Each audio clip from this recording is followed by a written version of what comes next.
3 prill. Si të reagosh kur lëkundesh? Në fakt, të mirën që unë e dua nuk e bëj, por të keqen që s'dua, atë bëj. Romakëve 7:19.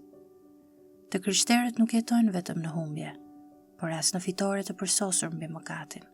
Në rastet kur dështojmë të triumfojmë mbi mëkatin, Romakëve 7:13-25 na tregon si duhet të reagojë normalisht një krishter i shëndetshëm. Ne duhet të themi: së pari, e dua ligjin e Perëndisë, vargu 22. Së dyti, e urrej atë që sapo bëra, vargu 15. Së treti, o njeri i mirë që jam, kush do të më çlirojë nga ky trup i vdekjes, vargu 24. Dhe së katërti, falënderimi i qoftë Perëndisë, fitoria do të vijë me anë të Jezu Krishtit Zotit tim, vargu 25.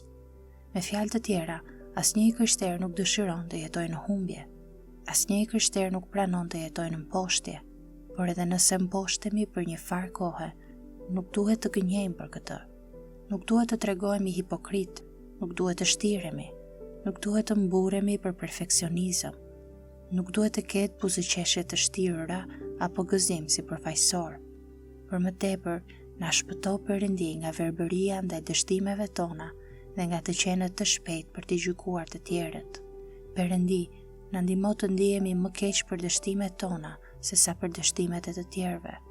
Perëndi na jep ndershmërinë, sinqeritetin dhe përulësinë e apostullit Paul, të cilën e tregon në këtë tekst.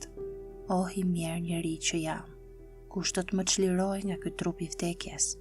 I falemnderit Perëndisë me anë të Jezu Krishtit. Romakëve 7:24-25.